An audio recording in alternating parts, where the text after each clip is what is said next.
Bueno, vamos a ver. Algunos ya vinieron a cursos, a otro curso, ¿no? El de... No, usted no. Ah, un retiro. Ah, bueno. No, pero a un curso de doctorado, ¿con quién había venido? Nadie. No. ¿De ustedes no? ¿Usted tampoco? El año pasado era. Ah.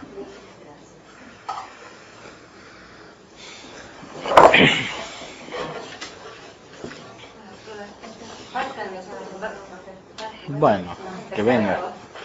Escucha. Dice que ellos dos fueron también a echar café. Ah. Pero pasa que como no anda la silla Ahí en este piso, creo. no anda la de máquina de acá, por eso hay que ir al de abajo.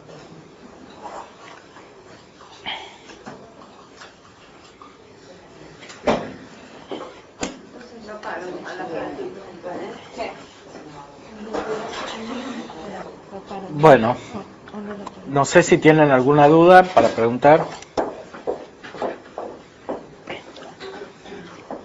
Todavía no.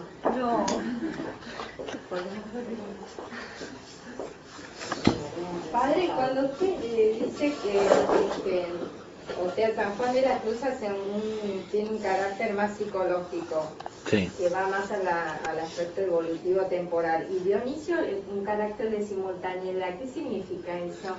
Y que Dionisio es más metafísico, no se fija tanto en la evolución de la persona, cuanto en la esencia de la operación de la luz divina que deriva hacia los ángeles y los hombres.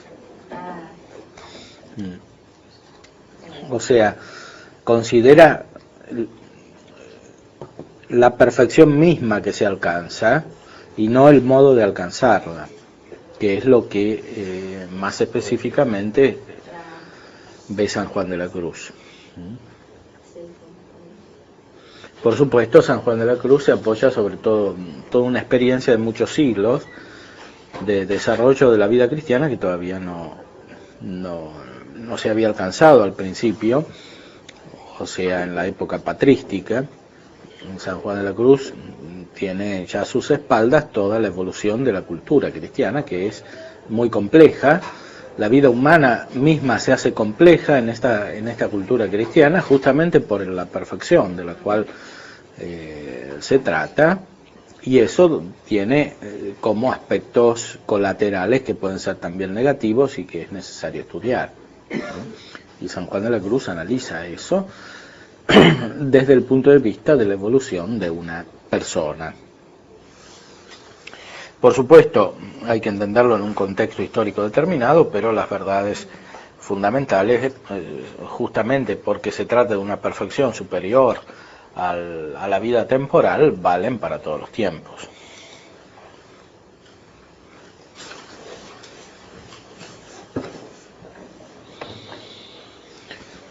Voy a dar algunas indicaciones bibliográficas como me han pedido. Bueno, por supuesto, están las obras de San Juan de la Cruz.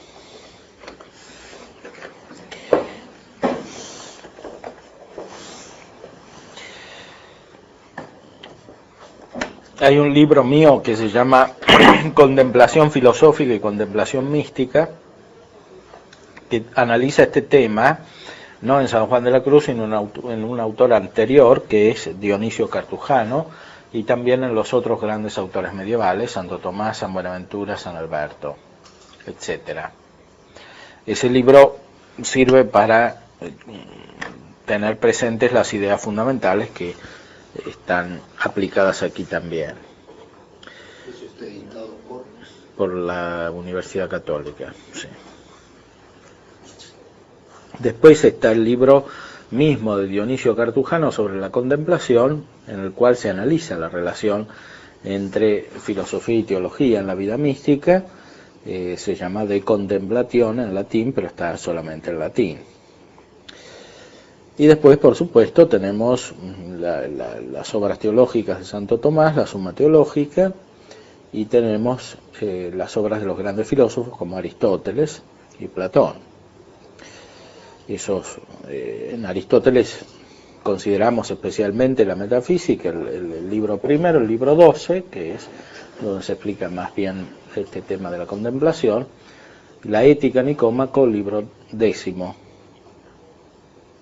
Y en Platón hay muchos textos sobre la contemplación, pero podemos referirnos especialmente a la República, el libro 6, que tiene mucha relevancia y se conecta incluso literalmente con muchas perspectivas de San Juan de la Cruz.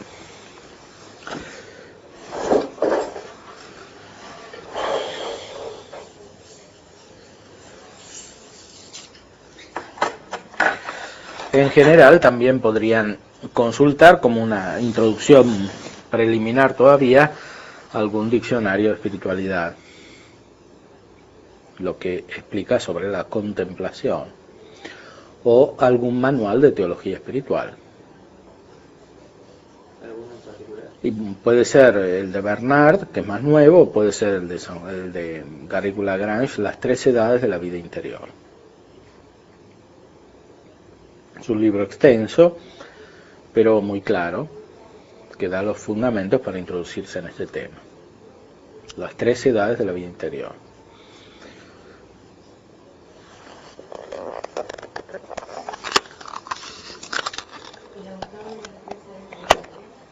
Garrigou-Lagrange, que es un dominico de principios del siglo XX. Bueno, no hay tiza aquí. Garrigou-Lagrange se escribe. Y también otro dominico anterior a él, muy importante, pero que no es tan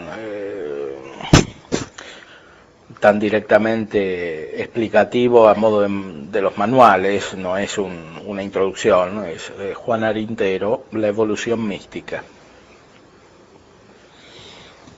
Está en la BAC.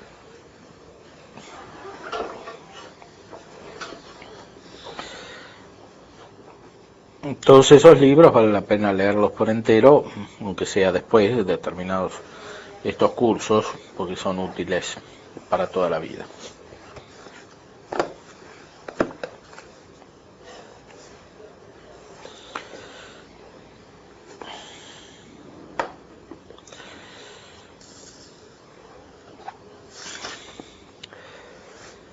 Vamos a explicar ahora lo que ya adelantamos, es decir, las características propias de los 3 estados o las 3 vías de la vida espiritual.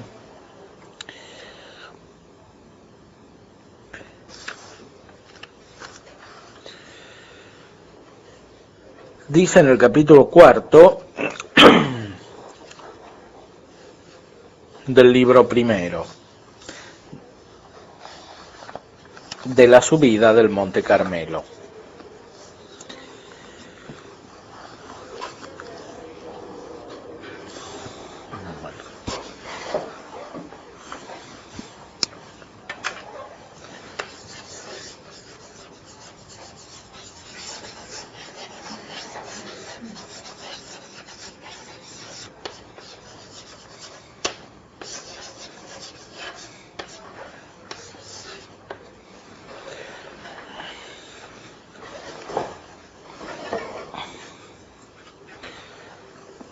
La causa por que le es necesario al alma para llegar a la divina unión de Dios, pasar esta noche oscura de mortificación, de apetitos y negación de los gustos en todas las cosas, es porque todas las afecciones que tienen las criaturas son delante de Dios puras tinieblas, de las cuales, estando el alma vestida, no tiene capacidad para ser ilustrada y poseída de la pura y sencilla luz de Dios, si primero no las desecha de sí, porque no pueden convenir la luz con las tinieblas, porque como dice San Juan, tenebra eam non comprehenderunt, esto es, las tinieblas no pudieron recibir la luz.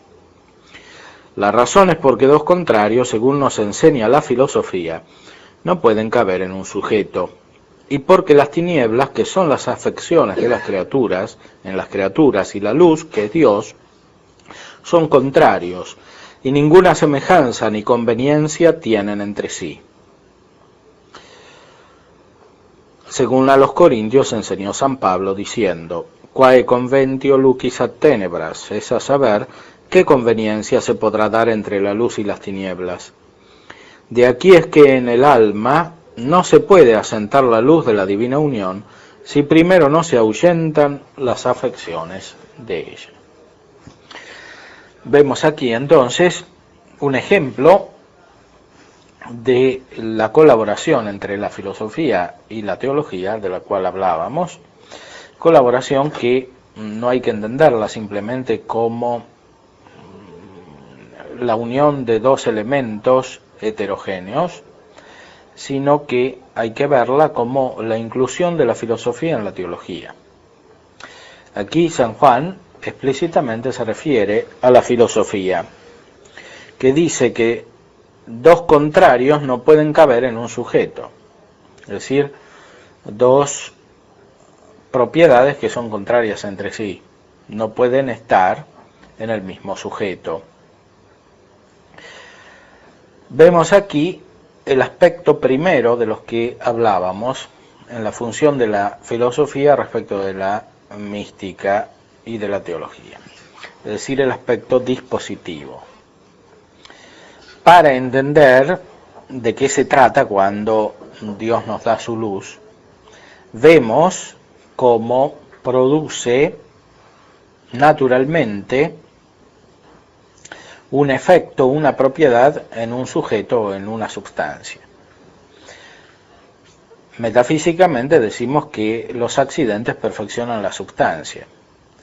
Eso quiere decir que las sustancias creadas son incompletas, no se bastan a sí mismas, no son como mónadas leibnizianas, es necesario que se reciban otras perfecciones y que de la unión de esas nuevas perfecciones con la sustancia surja, hablando metafóricamente, una realidad más perfecta, que propiamente es la misma de antes. Por eso hablamos de continuidad en la sustancia. Entonces, los accidentes perfeccionan la sustancia, le agregan algo que la sustancia no tenía. Esos accidentes son aspectos parciales de la realidad que a veces se excluyen mutuamente. Cuando esos aspectos se excluyen, si está el primero no puede estar el segundo, si está el segundo no puede estar el primero. En el caso de la vida humana, dice San Juan de la Cruz, hablando ya en un sentido superior al filosófico, incluso al metafísico, la luz y las tinieblas son contrarias. Es decir, el sujeto permanece, que es la persona, la sustancia individual de naturaleza racional, como decía Boecio, pero la perfección que adquiere este sujeto no es compatible con otro tipo de accidente que en realidad es una imperfección y que es la tiniebla. Es un modo de hablar que puede parecer a primera vista impreciso, sin embargo manifiesta una realidad más precisa que las que el ojo humano de la inteligencia puede alcanzar. Es decir, se trata de una perfección superior a la de la inteligencia. La luz de la cual se habla aquí es algo que abarca toda la persona, no solamente la inteligencia. Por eso dice nuestro Señor en el Evangelio: si tu ojo estará iluminado, entonces, si tu ojo será simple, entonces todo tu cuerpo estará iluminado. Todo tu cuerpo quiere decir toda tu persona. La luz entra por la inteligencia, podríamos decir, pero abarca toda la persona. Lo mismo sucede con la tiniebla. La tiniebla entra por la inteligencia, pero abarca toda la persona, alcanza de algún modo el ser de la persona. San Juan de la Cruz entonces no habla de una simple operación natural de entender, sino de una operación de la inteligencia que es sobrenatural y que por otra parte tiene una conexión determinada con el amor o con la operación de la voluntad. Porque esta luz de la cual se habla aquí y de la cual habla el Evangelio es la luz de Dios que viene por la unión con Él en el amor. Entonces, la persona que está unida con Dios por el amor está iluminada y toda su personalidad, es decir, no solamente su inteligencia, sino también sus otras potencias, reciben el efecto de esta luz. Hay algo contrario a esta perfección que es la tiniebla. La tiniebla significa no solamente la privación de un conocimiento en la inteligencia, que puede ser simplemente una falta de evolución intelectual, sino que tiene un carácter afectivo negativo.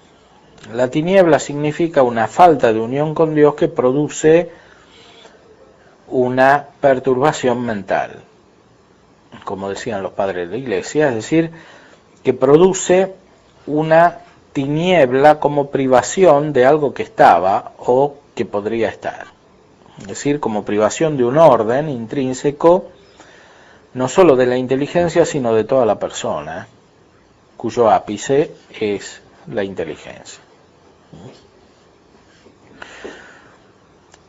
Vemos aquí, entonces, la función dispositiva de la filosofía, pero también vemos el otro aspecto de la relación entre filosofía y teología, que es el perfeccionamiento de la filosofía por parte de la teología, porque justamente aquí captamos mejor lo que significa metafísicamente la perfección de la sustancia, o sea, la perfección de la persona. Entendemos que el accidente, de alguna manera, entra a formar parte de la sustancia, perfeccionándola. Formar parte, por supuesto, es una expresión imprecisa, metafórica, pero útil para explicar lo que queremos indicar aquí, es decir, que hay una unidad profunda entre el accidente y la sustancia, en este caso la persona. Y esa unidad refleja la perfección divina en el caso de la iluminación positiva, y en el otro caso se aleja de la unidad divina. Sí. Faltan programas acá. Bueno. No sé si faltan. Bueno, Beltrán, sí. Del Valle Laura, sí, ¿no? Esperón Miguel, García Baraco, García Mata y Gracia María Isabel. Bueno, el resto que no nombré después fue... y Aguinaldo, sí. Perdón. La próxima clase puede pasar por la notación de extensión. Seguramente debe ser por falta algo, ¿sí? Bueno, hasta luego. Hasta luego.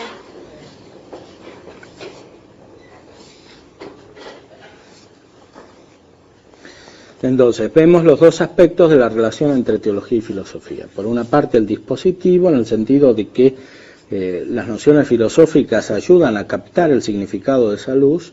Por otro lado, el aspecto de perfección de la filosofía por parte de la teología, o en este caso, de la teología mística, de la culminación de la teología.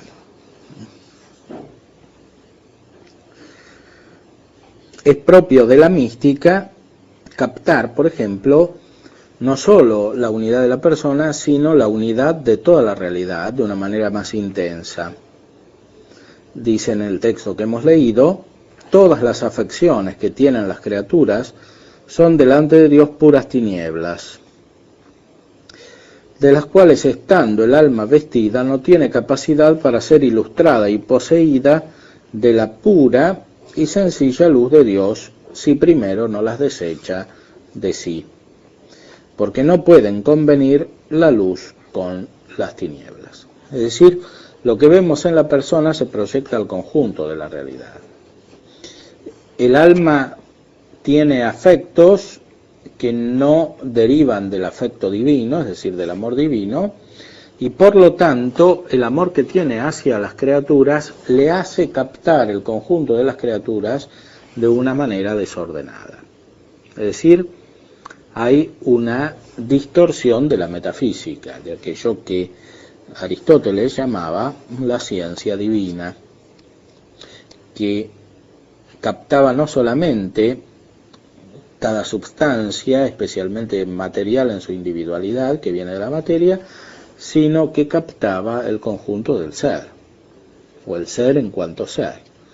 Esta captación está distorsionada por una razón muy profunda, que es la inadecuación afectiva del hombre hacia Dios y por lo tanto la inadecuación afectiva del hombre respecto del conjunto de la realidad. Una precisión. Cuando él dice todas las afecciones, pareciera que en realidad capaz es lo mismo que está diciendo, pero es como precisar. Parecería que es lo afectivo, ¿no es así? Lo que aleja de Dios o nubila la inteligencia. Sí. Lo afectivo como central, más que lo intelectivo en este caso. Bueno, por supuesto que hay errores que son directamente intelectivos, pero si consideramos el conjunto de la situación de una persona y también el conjunto de la evolución de la historia de la humanidad, los errores intelectuales provienen fundamentalmente, es decir, radicalmente, de los errores, de las desviaciones afectivas. La desviación afectiva principal es la desviación respecto del fin, porque hay una conexión muy profunda entre el amor del fin y el conocimiento del fin, sobre todo por el hecho de que no podemos tener un conocimiento pleno de ese fin desde el punto de vista natural, y por eso es necesario que el amor, en cierta manera, en las diversas etapas del crecimiento o del desarrollo, guíe el conocimiento. Es decir, nosotros nos referimos a Dios y al mundo de una manera determinada, o tenemos una actitud que radica en nuestra voluntad y más superficialmente en nuestros afectos sensitivos, y de ahí deriva un determinado tipo de conocimiento o desconocimiento de Dios y también del conjunto de la realidad, porque el conocimiento de Dios y el conocimiento metafísico del ser de las cosas están absolutamente conectados, como había demostrado Aristóteles en su metafísica. Bueno, para profundizar este aspecto filosófico, estrictamente metafísico, es muy útil considerar el modo de pensar de San Juan de la Cruz, porque hace entender desde un punto de vista más profundo y también más directo las diferencias que existen al nivel del fundamento entre los diversos sistemas filosóficos que se dan en la historia, sobre todo en el ámbito de la historia de la cristiandad, pero también en la filosofía antigua. Vemos enseguida una aplicación metafísica como la que estábamos diciendo. De manera que todo el ser de las criaturas, comparado con el infinito ser de Dios, nada es. Esa es una afirmación metafísica. Y por lo tanto, el alma que en él pone su afición, delante de Dios también es nada, y menos que nada. Porque, como habemos dicho, el amor hace igualdad y semejanza, y aún pone más bajo al que ama. Y por tanto, en ninguna manera podrá esta alma unirse con el infinito ser de Dios, porque lo que no es no puede convenir con lo que es. Y descendiendo en particular algunos ejemplos. Después se explica según los que podríamos llamar los trascendentales o las perfecciones del ser, más o menos comunes. Pero ya en la base hay una contemplación metafísica fundamental. Es decir, el ser depende de Dios. Esa contemplación había sido alcanzada ya por Aristóteles y por Platón, por los máximos representantes de la filosofía antigua, pero debe ser alcanzada nuevamente por cada cristiano. Si cada cristiano no tiene la capacidad intelectual de Platón o de Aristóteles o de Plotino, tiene la gracia, sin embargo, por la cual, de una manera superior a la naturaleza, puede alcanzar la misma contemplación. No siempre la misma expresión de la contemplación, pero sí la misma esencia de la contemplación. Esto está en el sentido mismo del cristianismo. Salvación significa dos cosas. Primero, que el hombre alcanza su ser natural, o la perfección de su ser natural, que no podía alcanzar de otra manera, a causa de la desviación del pecado original, y después significa el alcance de el mismo fin de una manera superior o de un fin sobrenatural. Santo Tomás compara estos dos fines como lo imperfecto con lo perfecto. El fin natural lo denomina el fin imperfecto de la vida humana, es decir, el fin del cual hablaban los filósofos, que es la contemplación de la realidad en su ser y de la causa de esta realidad, que es Dios. La contemplación perfecta es la visión beatífica, es decir, el alcance de una cierta igualdad con Dios que permite captarlo como es. Santo Tomás ha expresado muy claramente esta diferencia diciendo que el sujeto de la metafísica no es Dios, sino el ente común. Dios es, en cambio, la causa de este sujeto. En cambio, el sujeto de la teología, como dice en la primera cuestión de la Suma, es Dios. La teología se pone directamente frente a Dios.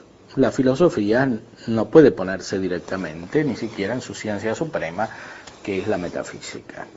Esta es una gran diferencia entre el nivel natural y el sobrenatural. Ahora bien, cuando la mente humana está elevada sobrenaturalmente, por lo tanto cuando posee el hábito de la teología a nivel sobrenatural, se produce un efecto muy profundo al nivel natural. Eso significa, en primer lugar, que quien no es metafísico se hace metafísico. No se puede ser cristiano sin ser metafísico, porque ser cristiano significa alcanzar a Dios, por lo menos intencionalmente, como el fin, y Dios está más allá de la materia, está separado de la materia. Hay una ciencia que perfecciona la mente humana como derivación de la misma ciencia divina y que la habilita o la prepara para alcanzar lo que está más allá de la materia. Y eso es el gran descubrimiento de Aristóteles. La ciencia divina, de la cual habla en el principio de la metafísica. El hombre está hecho para eso, se realiza en eso. Y por eso es claro que la división fundamental que existe en la vida humana se da a nivel metafísico.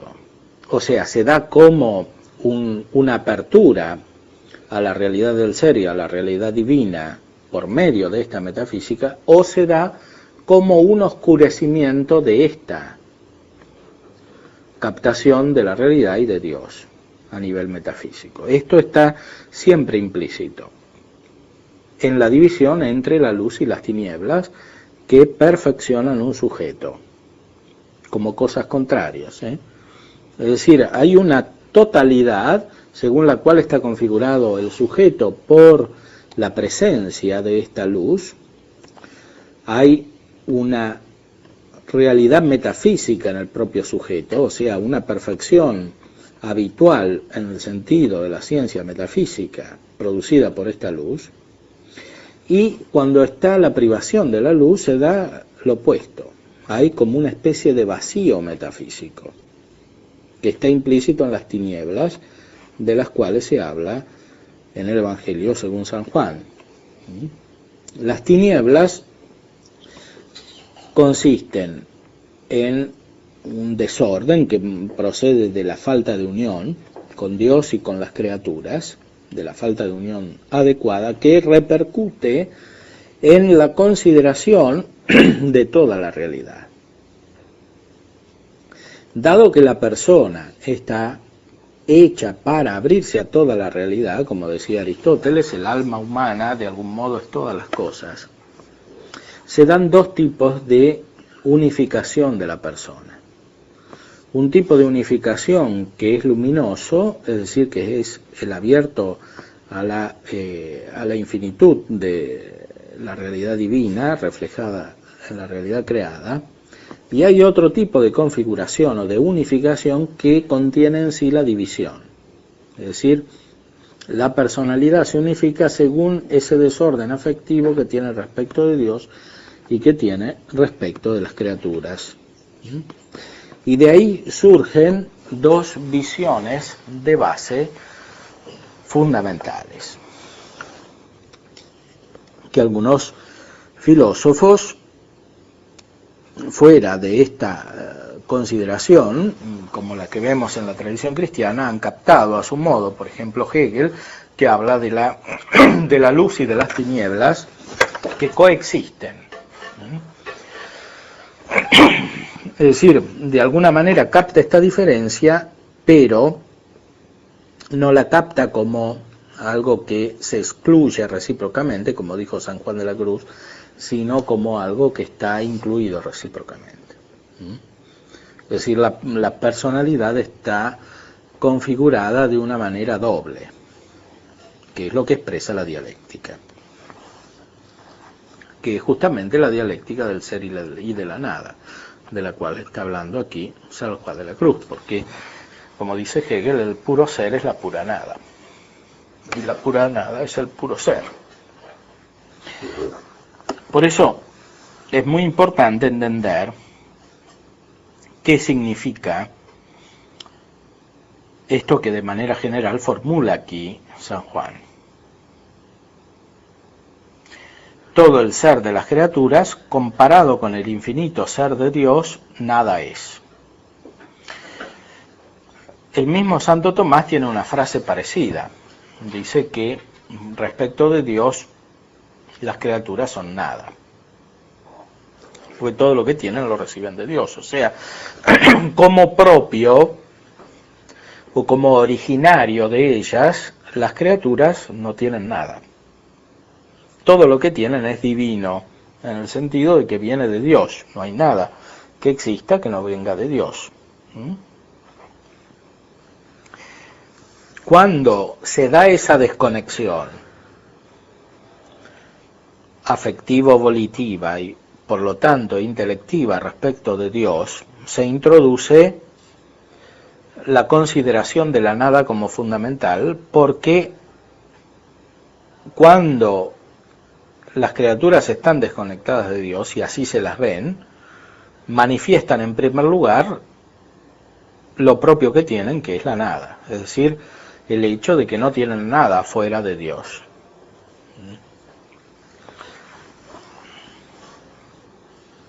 Y después manifiesta San Juan de la Cruz lo mismo, como decíamos, según los trascendentales. Toda la hermosura de las criaturas, comparada con la infinita hermosura de Dios, es suma fealdad. Según Salomón en los Proverbios dice: Falax gratiat vana est pulcritudo. Engañosa es la belleza y vana la hermosura. Y así el alma que está aficionada a la hermosura de cualquier criatura, delante de Dios sumamente fea es. Y por tanto, no podrá esta alma fea transformarse en la hermosura que es Dios, porque la fealdad no alcanza la hermosura. Bueno, aquí está hablando de la hermosura como belleza trascendental en el sentido metafísico, es decir, Dios es la pulcritud por sí misma, y todas las cosas participan de esta pulcritud, como explica Dionisio antes que San Juan de la Cruz en su De Divinis Nominibus. Dios es la belleza, más aún el ser de las cosas viene de la divina belleza. Comenta Santo Tomás respecto de este capítulo del De Divinis Nominibus. Entonces, metafísicamente consideramos el conjunto de la realidad como reflejo de la belleza divina. Cuando el hombre se desconecta de Dios, metafísicamente empieza a aparecer lo feo de la realidad. Eso lo vemos de muchas maneras en la estética de nuestra época, por ejemplo. En la estética y también en la filosofía de nuestra época, que muchas veces formula la realidad del mundo como fea, además de mostrarla simbólicamente en las obras de arte. Y toda la gracia y donaire de las criaturas, comparada con la gracia de Dios, es suma desgracia y sumo desabrimiento.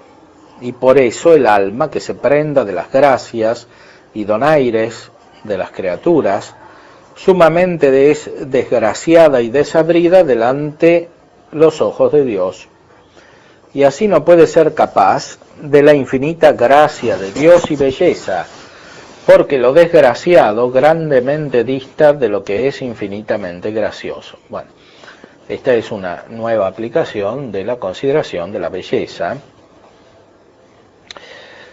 La hermosura se traduce en el orden sensitivo como una especie de gracia o donaire. Gracia o donaire es una especie de manifestación libre de la forma por analogía. En las criaturas sensitivas no puede haber libertad porque no tienen espíritu. Sin embargo, la perfección de la forma da como una imagen de la libertad. Podríamos hablar de una especie de trascendencia de la forma, en el sentido de que cierta disposición de las criaturas sensibles prepara más inmediatamente para captar la forma inmaterial. Y eso es lo que se llama la gracia o donaire. La gracia de Dios, siendo ser sobrenatural, implica esa libertad de modo perfecto, implica la espontaneidad de modo perfecto. El aplicarse a la gracia de las criaturas como si fuera esa espontaneidad inmanente es contrario a la gracia de Dios como reflejo de su ser infinito y de su libertad infinita. Lo mismo dígase de la bondad. Y toda la bondad de las criaturas del mundo, comparada con la infinita bondad de Dios, se puede llamar malicia, porque nada hay bueno sino solo Dios, como dice Cristo en el Evangelio de San Lucas. Y por tanto, el alma que pone su corazón en los bienes del mundo, sumamente es mala delante de Dios. Y así como la malicia no comprehende a la bondad, así esta tal alma no podrá unirse con Dios, el cual es suma bondad. Es decir, hay como una captación connatural de la bondad que está más directamente ligada con la voluntad, por la naturaleza misma de la bondad, porque la bondad es objeto de la voluntad, aunque cuando es conocida por la inteligencia. Entonces, en la bondad más directamente se conectan las operaciones de la voluntad con las de la inteligencia. Hay como una actitud directa respecto de la bondad, de atracción o de rechazo. El rechazo de la bondad es la malicia. Los moralistas medievales hablaban del pecado de malicia, que es aquel que se hace rechazando universalmente la bondad. En el idealismo vemos también algo semejante respecto de la bondad. Si respecto del ser había una unión entre el ser y la nada, respecto de la bondad hay una unión entre el bien y el mal. Eso aparece, por ejemplo, en Hegel y después formulado de una manera más práctica en Nietzsche. El bien es el mal y el mal es el bien. Y toda la sabiduría del mundo... Una preguntita, Pedro. Sí. Ahora, esta visión hegeliana o nietzscheana del bien y del mal no estaría tan presente en San Juan de la Cruz. ¿En qué sentido lo ve trasladándose al idealismo o a Nietzsche? No, lo veo como distinto, justamente. No es lo que dice San Juan de la Cruz. San Juan de la Cruz lo que dice es que hay una actitud de la inteligencia y de la voluntad respecto del bien que es absolutamente opuesta de la que hay respecto del mal. La configuración de la personalidad es distinta en un caso y en el otro. En cambio, en Hegel o en Nietzsche, los dos aspectos se compenetran dialécticamente. Y lo mismo hacía desde el punto de vista teórico en la contemplación del ser y de la nada. Hegel, por ejemplo.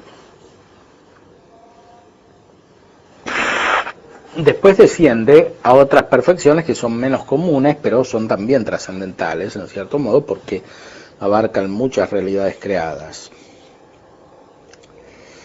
Y toda la sabiduría del mundo y habilidad humana, comparada con la sabiduría infinita de Dios, es pura y suma ignorancia. Según escribe San Pablo a los Corintios diciendo: Sapientia huius mundi stultitia est apud Deum. La sabiduría de este mundo delante de Dios es locura. Por lo tanto, toda alma que hiciese caso de todo su saber y habilidad para venir a unirse con la sabiduría de Dios, sumamente es ignorante delante de Dios y quedará muy lejos de ella, porque la ignorancia no sabe qué cosa es sabiduría, como dice San Pablo, que esta sabiduría le parece a Dios necedad, porque delante de Dios aquellos que se tienen por de algún saber son muy ignorantes, porque de ellos dice el apóstol escribiendo a los romanos: Dicentes enim se esse sapientes stulti facti sunt. Esto es, teniéndose ellos por sabios se hicieron necios. Y solos aquellos van teniendo sabiduría de Dios que como niños ignorantes, deponiendo su saber, andan con amor en su servicio. La cual manera de sabiduría enseñó también San Pablo a los Corintios: Si quis videtur inter vos sapiens esse in hoc saeculo, stultus fiat ut sit sapiens. Sapientia enim huius mundi stultitia est apud Deum. Esto es, si a alguno le parece que es sabio entre vosotros, hágase ignorante para ser sabio. Porque la sabiduría de este mundo es acerca de Dios locura, de manera que, para venir el alma a unirse con la sabiduría de Dios, antes ha de ir no sabiendo que por saber. Aquí encontramos una consideración que une lo metafísico con lo antropológico. Es decir, la sabiduría como perfección humana tiene dos configuraciones opuestas. Una que hace que el hombre se parezca a Dios y otra que hace que el hombre sea sumamente diferente de Dios. Más aún, que parezca estúpido o sea estúpido delante de Dios, o sea necio delante de Dios. Para San Juan de la Cruz esto es muy importante, lo veremos en la evolución de la persona, según su vida mística, porque el centro de las deformaciones antropológicas, en cuanto antropológicas, está en el conocimiento.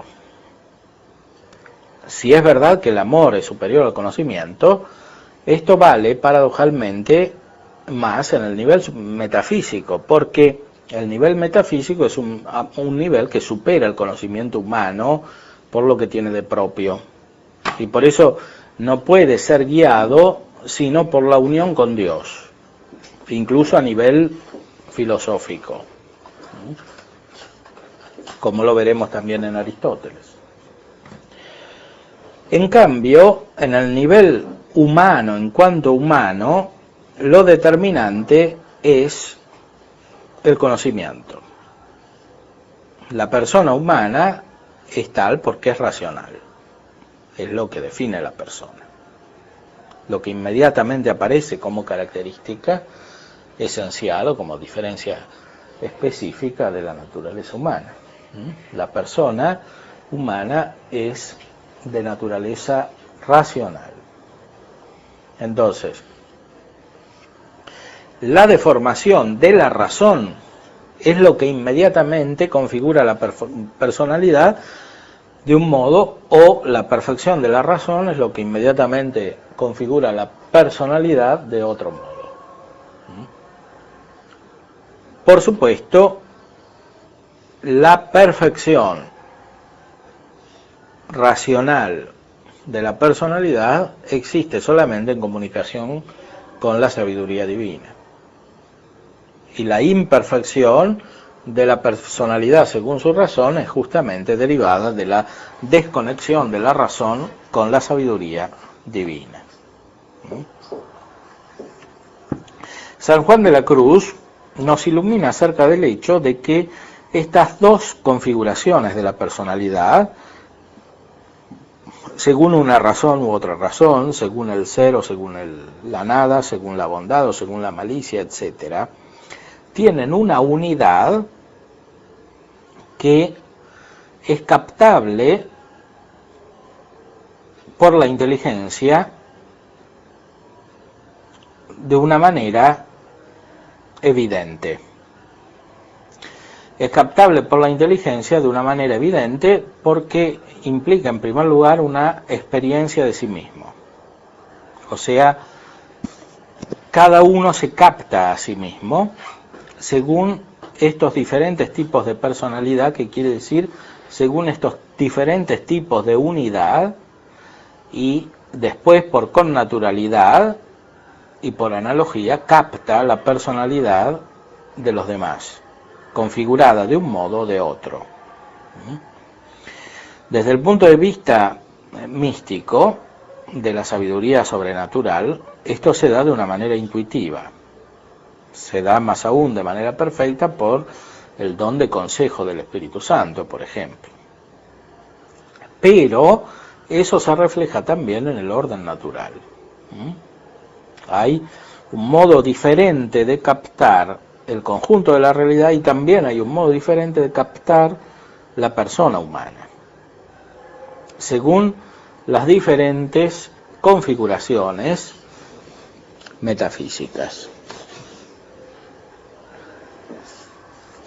Y todo el señorío y libertad del mundo, comparado con la libertad y señorío del Espíritu de Dios, es suma servidumbre y angustia y cautiverio. Por tanto, el alma, que se enamora de mayorías o de otros tales oficios y de las libertades de sus apetitos, delante de Dios es tenido y tratado no como hijo libre, sino como bajo esclavo y cautivo, por no haber querido él tomar su santa doctrina, en que nos enseña que el que quisiere ser mayor sea menor, y el que quisiere ser menor sea mayor, y por tanto no podrá el alma llegar a la real libertad del espíritu, que se alcanza por su divina unión, porque la servidumbre en ninguna parte puede tener con la libertad, la cual no puede morar en el corazón sujeto a quereres, porque este es corazón de esclavo, sino en la libre, porque es corazón de hijo. Es decir, aquí desciende todavía más particularmente a las operaciones humanas, cómo se desarrollan en concreto, como reflejo de las distintas configuraciones metafísicas de las cuales hablábamos, y de esta manera observamos que las personas o son libres o son esclavas. Son libres cuando se ponen delante de las perfecciones, así como son, que quiere decir así como derivan del Creador, y son esclavas cuando se atan a aspectos particulares de estas perfecciones, que son en realidad recreaciones artificiales de la realidad. O sea, son reelaboraciones de ese material divino según una configuración artificial que no es otra cosa que el reflejo de la nada de la cual hablábamos antes. Es decir, la persona esclava o la persona sujeta a quereres, como dice San Juan de la Cruz, es la persona que vive sujeta a la apariencia, y la apariencia es la nada que aparece como ser, como dice Hegel en la fenomenología del espíritu. Bueno, no sé si quieren hacer alguna pregunta. Subida del Monte Carmelo, capítulo 4, desde el número 1 hasta el número 6.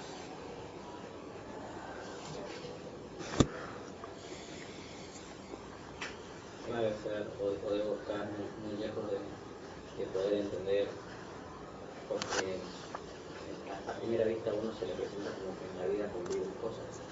Sí. Conviven luz y tinieblas, y nieve y valentía, y es como que las distintas cosas. Pero debe ser, capaz que se está hablando de un plan diferente del que yo lo estoy diciendo, o se me presenta en la cabeza o lo experimento. ¿Dijo? Bueno, sí, San Juan de la Cruz dice justamente eso, que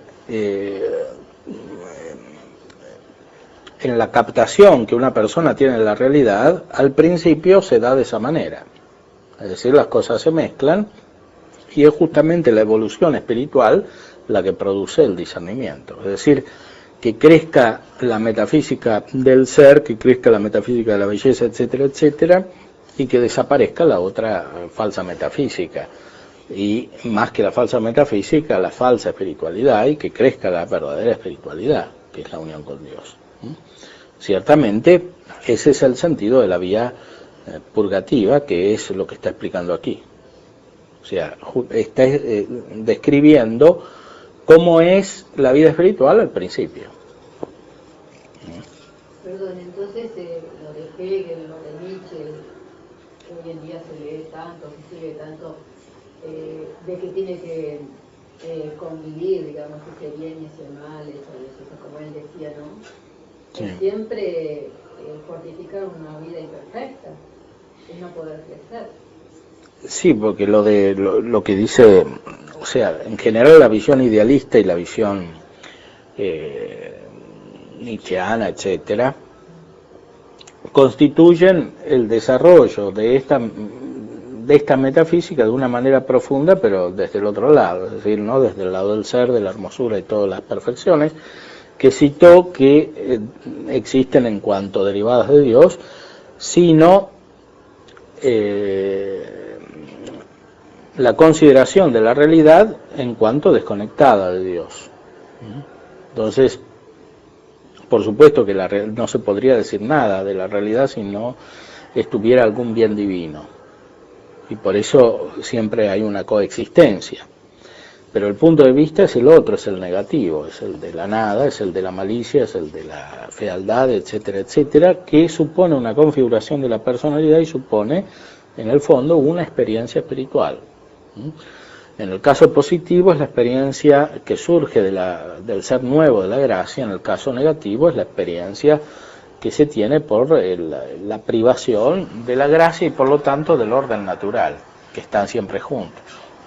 Pero como pasa hoy en día, muchas veces dicen que uno tiene que aceptar esto, qué sé yo, de que convivir con el pecado y todo eso, o sea, así no se puede crecer nunca. O sea, hasta que uno no entiende esto, que se tienen que tiene que ser un solo contrario, o sea, de la otra manera no se puede crecer. No, claro que no se puede, más bien se decrece porque